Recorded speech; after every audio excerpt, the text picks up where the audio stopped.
তোমাদের হোটেলে যে গ্রিল পাকায়, এই গ্রিলের মতো নিচে দিয়ে আগুনে পোড়াচ্ছে, আর ওই মহিলার গায়ের রক্ত মাংস কষে কষে পড়তেছে, কিন্তু জুলাইসা তার জিহ্বার সাথে হুক লাগাইয়া মুআল্লাকাতান বিলিসানিহা।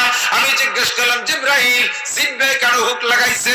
এরা কারা? এদের দোষ কি? জিবরাইল কয় হুজুর ওয়াহি আল্লাতী তুজি যাওজাহা ওয়া জিরানাহা বিলিসানিহা। এরা ওই সকল মহিলা আপনার উম্মতের যারা জিহ্বা দিয়ে কথা বলে স্বামীকে কষ্ট দেছে, স্বামীর সাথে কটু বাক্য ব্যবহার করেছে, স্বামীর সাথে তুই তুই করে কথা বলে, স্বামীরে গালাগালি করে, স্বামীর নামে বাপের বাড়ি যে নালিশ করে, মিথ্যা মিথ্যা বানাইয়া গীবত শিকায়ত করে, এক কথায় জিহ্বা দিয়ে কথা বলে স্বামীরে কষ্ট দিয়েছে, পর পুরুষের সাথে প্রেম আলাপ করছে, এই জিহ্বা দিয়ে গান গাইয়া হাজার হাজার যুবকের চরিত্র নষ্ট করেছে, এই জিহ্বা দিয়ে হাজার হাজার হালাম হারাম ব্যবহার করেছে। এই জিহ্বার অপরাধ যেহেতু, তাই তাদের জিহ্বায় হুক লাগাইয়া জাহান্নামের মধ্যে ঝুলানো থাকবে কোটি কোটি বছর।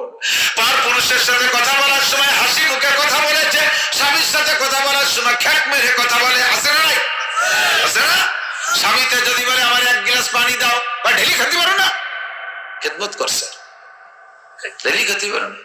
দেওয়ার যদি কয় ভাবি এক গ্লাস পানি দেন, বা খালি পানি কি করে দেয়, দাঁড়া তোর জন্য একটা বরফি নিয়ে আসি, দেওয়ারে বরফি সহ পানি দেবে, স্বামী রেখা ঢেলি খেতে পারো না। রেডি হয়ে যায়, জিব্বে তেল মাখায় রেখো চাচি, তোমার জিব্বে হুক লাগায় ঝুলানো হবে। নবী পাক সরাসরি মেরাজে যে দেখে আসছে, ওরা হয়তো মুআল্লাকাতান বিসানিহা। নবী পাক বলেন আরেকটু আগায় দেখি এক শ্রেণী মহিলাদের স্তনে হুক লাগায় ঝুলানো, স্তনে হুক লাগায় ঝুলানো। আল্লাহর কসম যদি আমি মিথ্যা কথা বলি, নবী পাকের হাদিস পরিষ্কার মিশকাত শরীফে আসছে, দেখবেন ওরাইতো উখরা মুআল্লাকাতান বিসানিহা, স্তনে হুক লাগায় ঝুলানো জিবরাইলেরা কারা? জিবরাইল কয় হুজুর ওয়াহি আল্লাতী তুরজিউ বিগাইরি ইজনি যাওজিহা। হাদিসের শাব্দিক তরজমা হলো, বন্ধুরা তোমরা কি জানো, শুধুমাত্র এখানেই তোমরা একটি স্পষ্ট প্রতিশ্রুতি সহ একটি আসল প্ল্যান।